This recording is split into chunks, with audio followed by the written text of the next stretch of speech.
on. An ugly first half really sinks the Commodores. Are they in line for an NCAA tournament bid?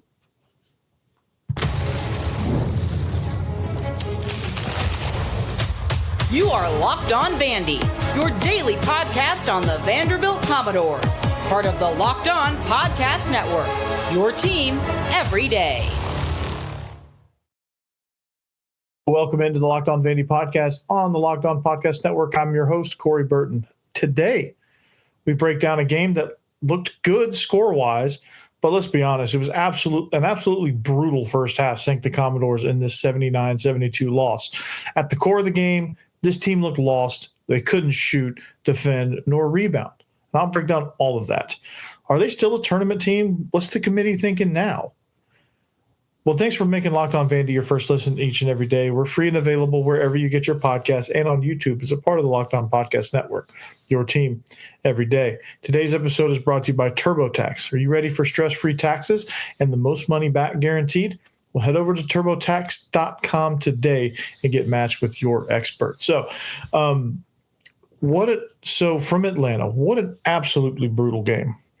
And this team, let's just say, I could probably end this show right now and just say this team looked lost. It was abysmal, and that's it, right?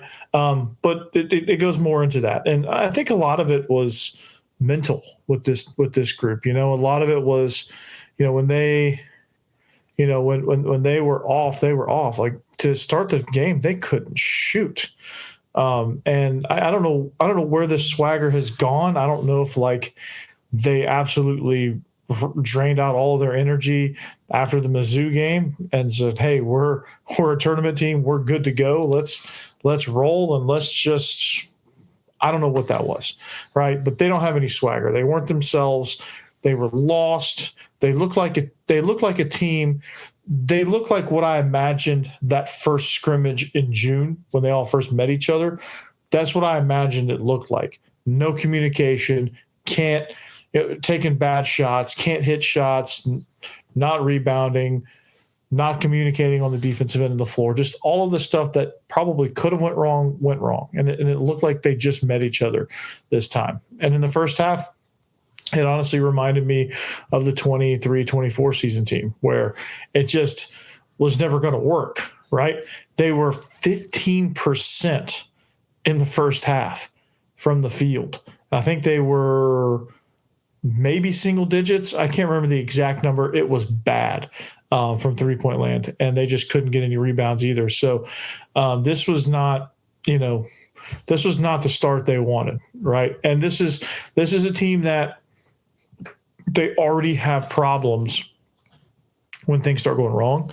They already since this is a team that hasn't really played together that in the grand scheme of things that long, as well as they've played throughout the season, this is a team that can't bounce back from these rough starts.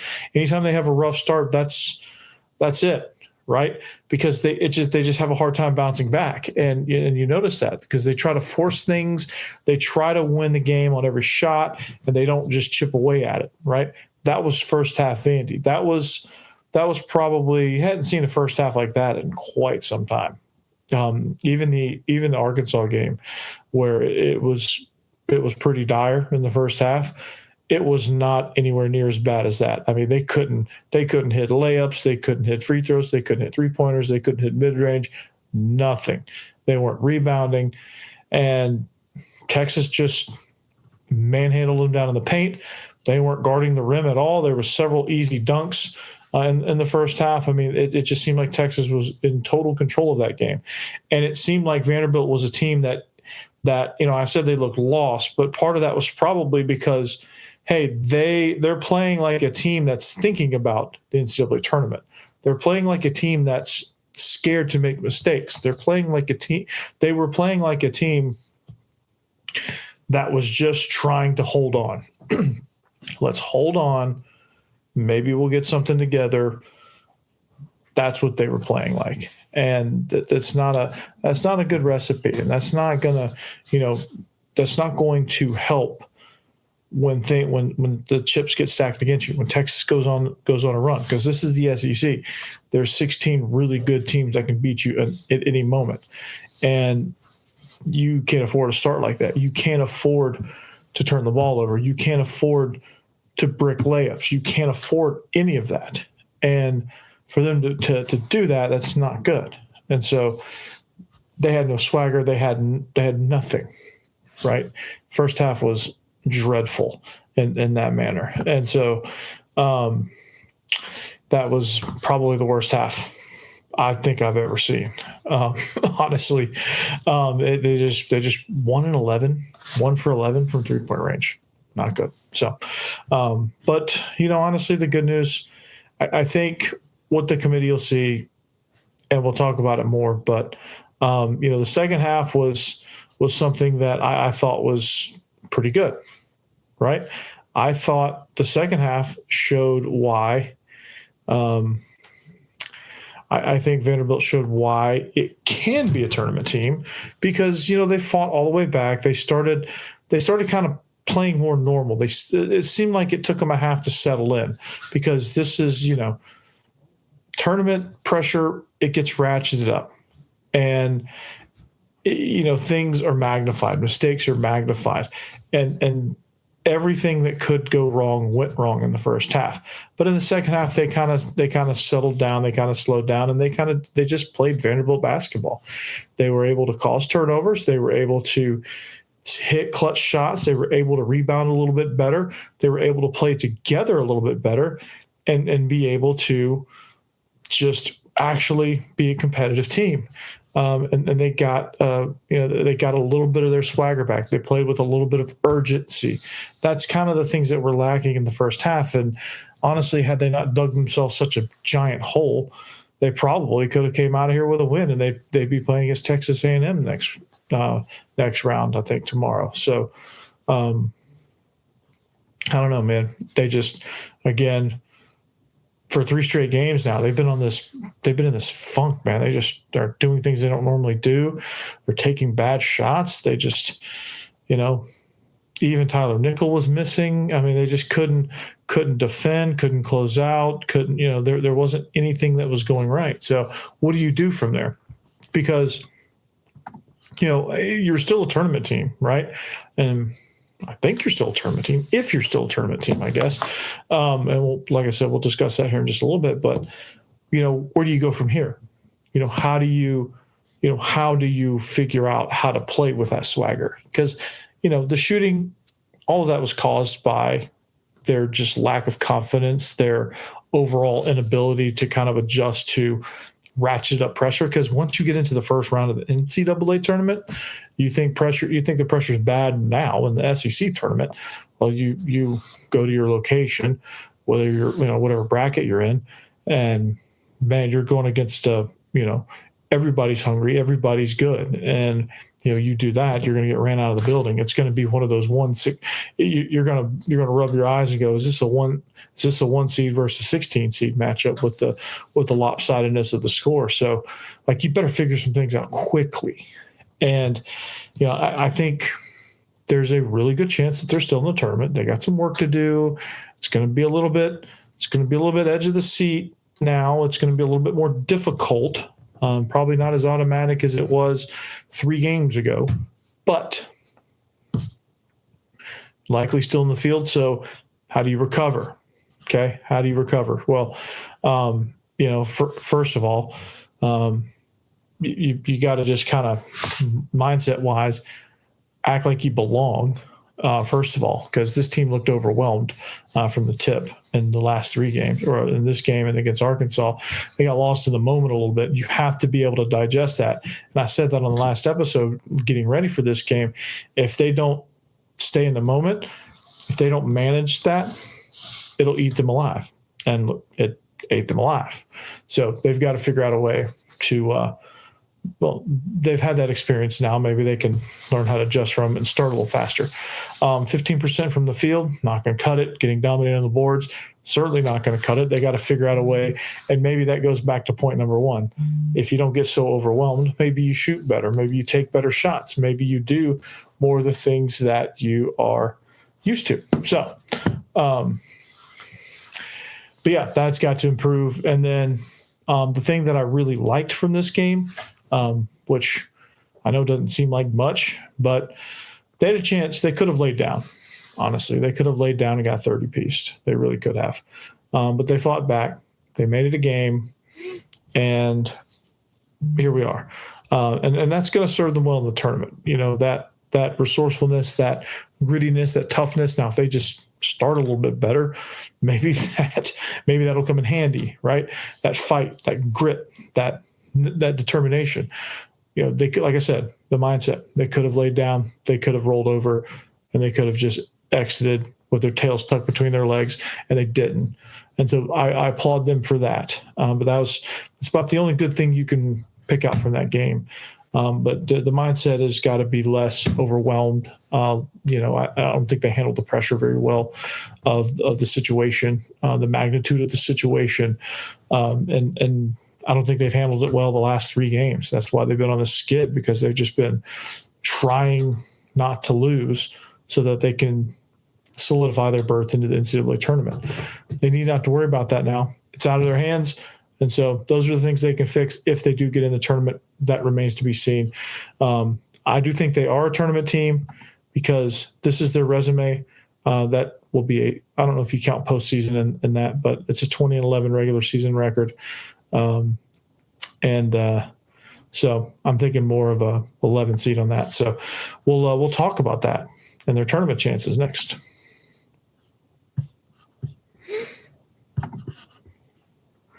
All right. Talking about Monarch money, though. You ever go check your bank account and wonder, where did all my money go? I do that quite often. Between dining out, online shopping, and entertainment, it's easy to lose track. That's where Monarch Money comes in, your personal CFO, giving you full visibility and control over your finances. Monarch Money isn't just a budgeting app. It's a complete financial command center. You can track all your accounts, investments, and spending in one place. So you stop just managing your money and start building wealth.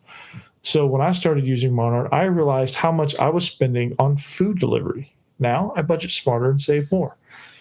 All-in-one convenience means instead of juggling multiple apps, you can use Monarch to check your finances, track your spending, and even long-term planning, where you can plan your long-term goals.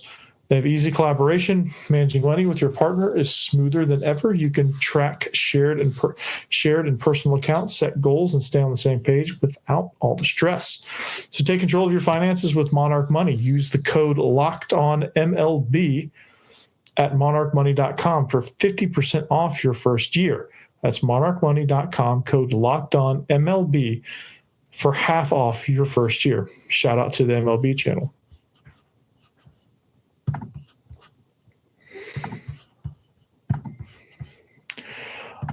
Hey, you looking to optimize your nutrition this year? Well, Factor makes eating well easy with chef-prepared, dietitian-approved meals that are fresh, never frozen, and ready to heat and eat in just 2 minutes. With 40 options across 8 dietary preferences every week, you can customize your meals to fit your lifestyle, whether it's Calorie Smart, Protein Plus, or Keto. Plus, Factor even offers wholesome smoothies, breakfasts, and grab-and-go snacks to keep you fueled all day long. So I love how Factor takes the stress out of meal planning, makes it easy. I recently tried their Protein Plus meals, and they were packed with flavor and kept me full throughout the day. The convenience is unbeatable. There's no prep, no mess, just great food in minutes. So eat smart with Factor. Get started at factormeals.com/lockedoncollege, 50 off, and use code LOCKEDONCollege, 50 off, to get 50% off your first box plus free shipping. That's code LOCKEDONCollege, 50 off at factormeals.com/lockedoncollege, 50 off, 50, to get 50% off plus free shipping on your first box.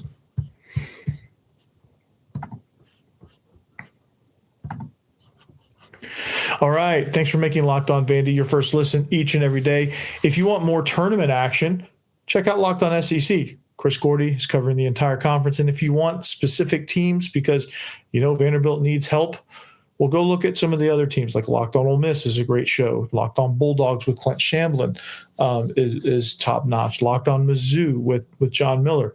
You're probably going to want to listen to that a little bit as you get ready for the upcoming football season, right? Locked On Auburn with Zach Blackerby. Baseball team opens with Auburn in conference play. Maybe you should check out Zach Blackerby, see if he's talking about baseball. I doubt it, because I don't know if you know this, but Auburn's pretty good at basketball. So, out of sorts early, got clobbered, fought back, made it a game, too little too late, all that good stuff. The committee is watching. All right, the committee is watching. The committee sees this resume. And I know I have a typo for all you stat boys at home goes, oh, you got a typo. I do have a typo. 9C, right? 9, see? Anyway, you got 5 quad 1 wins. You got a net ranking of 43, probably likely to change. 4 quad 2 wins, no quad 3 or 4 losses. Your best win is Tennessee. Your best win on the road is at A&M. Your worst loss is Arkansas.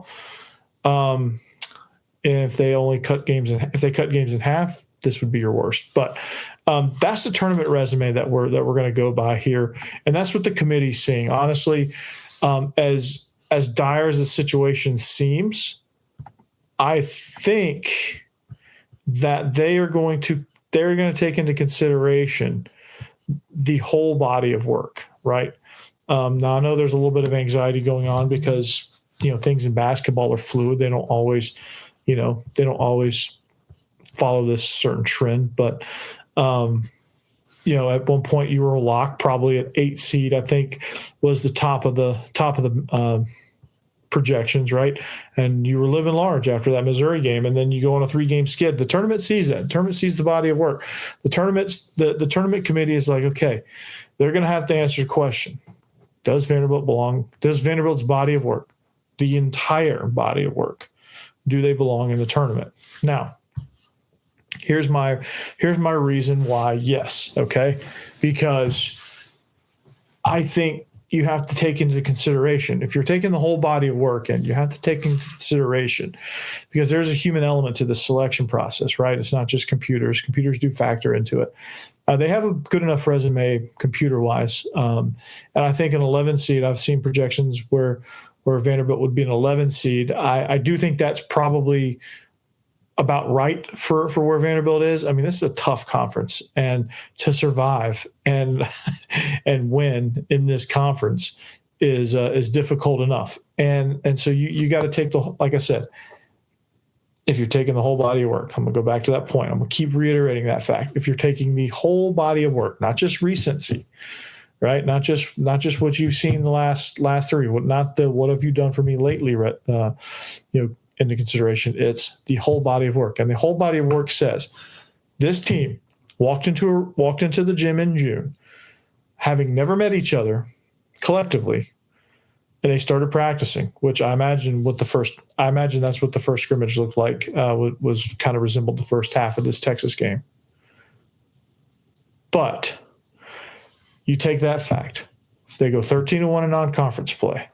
They get 5 quad 1 wins throughout the SEC slate. They're competitive. I think they only get blown out in 2 games, which is pretty impressive for a team that's just met each other. The game against Oklahoma got away from them, where they were kind of, I think they were ahead actually at one point. I think they're going to take that into consideration. They're going to take the fact that they went on this streak where, hey, we're on the bubble and you have to, it's a must-win scenario. And then, boom, they rattle off all those quad 1 wins. They had Tennessee on the ropes on the road, which Tennessee is going to be considered probably a 4 seed.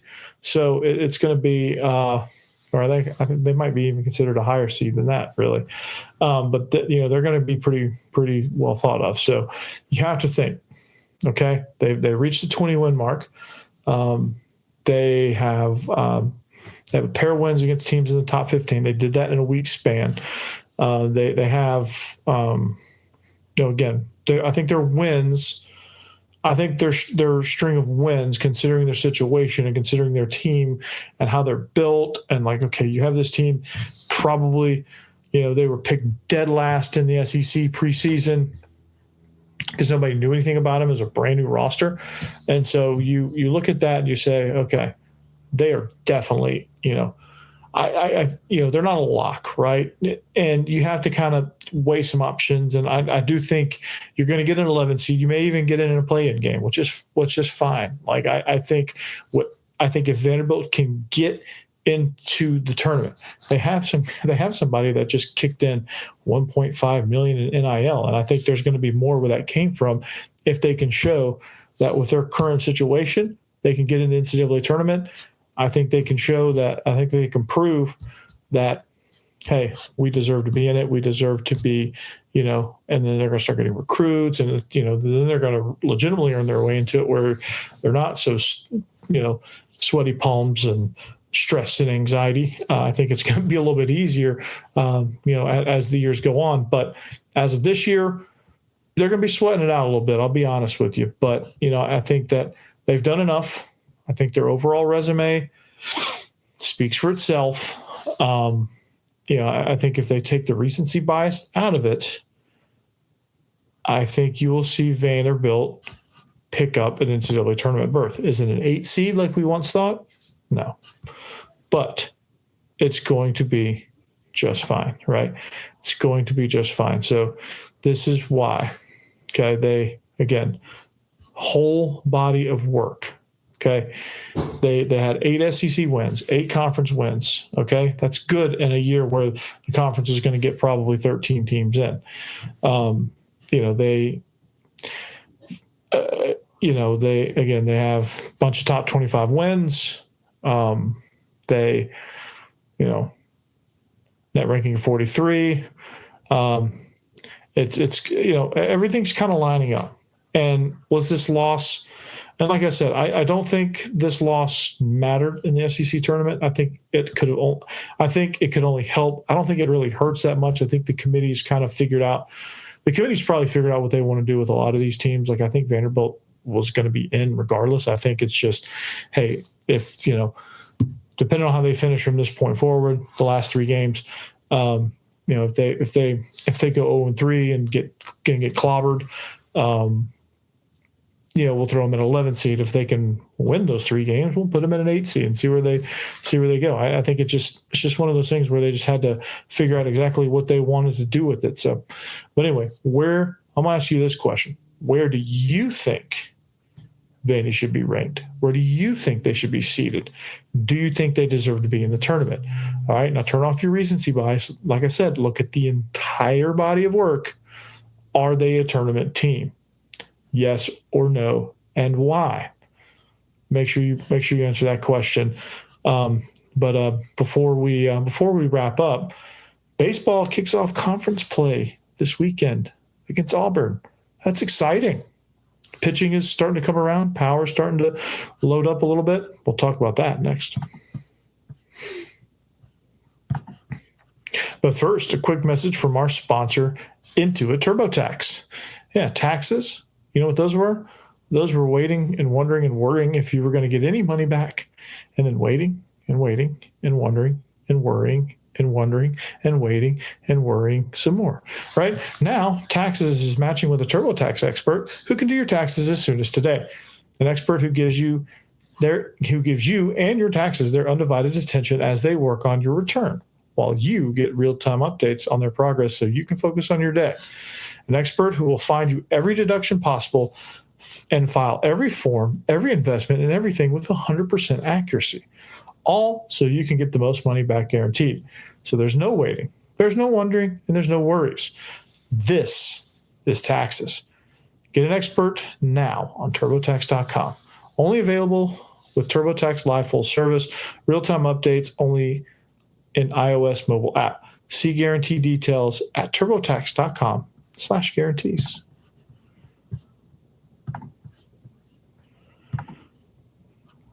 All right, wrapping up the show here. Locked On Vandy. Make sure you follow at Locked On Vandy. It's been a rather fun week.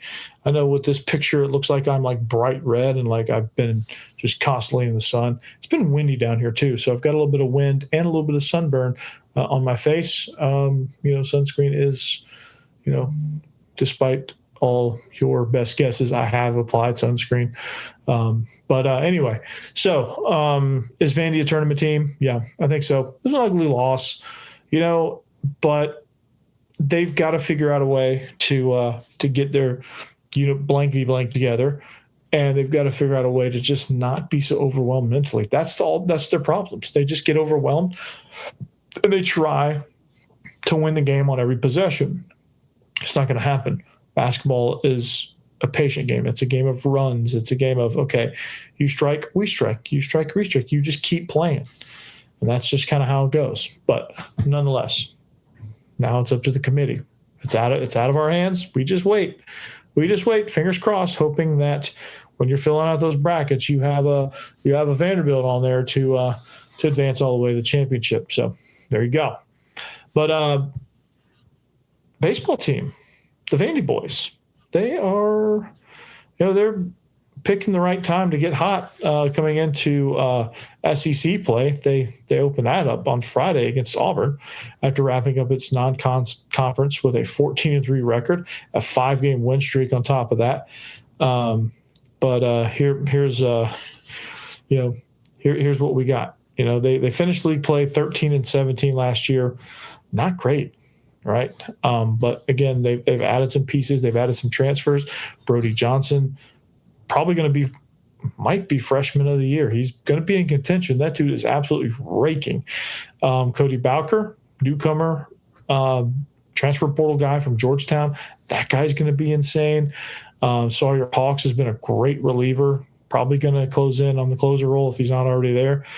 They've got a lot of great arms in the bullpen. I think they've got a lot of options. I feel good about the direction of this pitching staff, even the mess on Saturdays. I think they're going to have that figured out. I think they've got a solution there. That's kind of their Johnny Holstaff day where, hey, if I'm a reliever, if I'm a young guy, I can come in on a Saturday and I can prove myself. And then eventually, like how J.D. Thompson got his role on Fridays, somebody will emerge from that pack and somebody will get that lead starting role on Saturday and somebody will take that bull by the horns and that guy will end up being a 7-inning pitcher on Saturdays.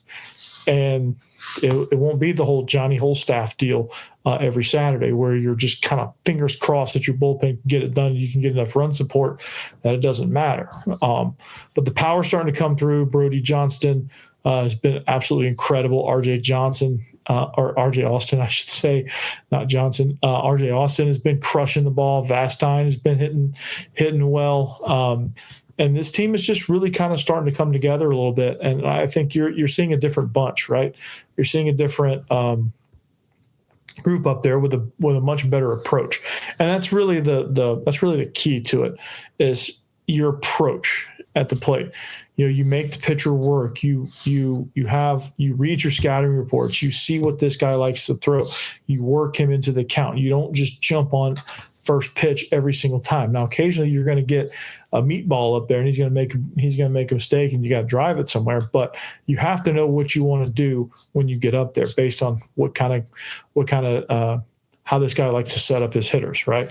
Does he like to pitch a certain way to lefties versus righties? Does he, when he gets down 2-0 in the count, what does he do? How does he respond? When he gets up 0-2 in the count, how does he respond? What's his first pitch? Where's the location of his first pitch?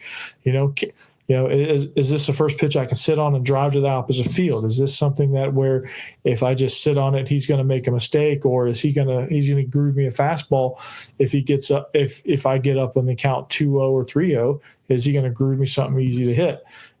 Those are all things you have to consider when you're at the plate. And if you go up there with a plan, then you know exactly what you want to do. You have a much better chance at successfully getting on base. If you don't, you're just guessing. And when you're guessing, you're probably, 1 out of 4, you're going to guess right. And, you might get a rinky-dink single, get left on base. And, if a bunch of guys go up there like that, you're not really it's not going to really amount to much. So you got to have an approach. You got to have a plan. And going back to pitching for a second, like if your pitchers are grooving like Austin Nye, the science guy, he's posted in 4 appearances. He's got a sub-2 ERA. He's a freshman. He struck out 14. He's only allowed 7 hits to begin his college career. That guy that guy's been incredible. And he had Tommy John surgery. He's been on Tommy John surgery rehab. So he hasn't really thrown a whole lot, but I think late in the season, he will be a big factor. I could see him actually probably taking over one of those weekend starting spots as they go. But he's got to get more and more comfortable physically. And, Tim Corbin's got to get more comfortable throwing him out there. So, but, this Friday, conference play starts. Auburn comes in ranked 25th in baseball. We'll see kind of how that goes. And, hey, I think Friday's going to be a good one. Sunday's definitely going to be a good one with Bowker. He's the ace. Saturday's going to be the exciting one. And it could be exciting in a good way. It could be exciting in a bad way. But either way, it's going to be exciting. They're going to have their fingers crossed. So big weekend for Vanderbilt athletics. Selection committee on Sunday. You got 3 games set with Auburn to open up conference play for the Vandy boys. And then the women's team is awaiting their bid for the NCAA tournament for them too. So that's all I got. And we'll see you back here next time on the Locked On Vandy podcast on the Locked On Podcast Network.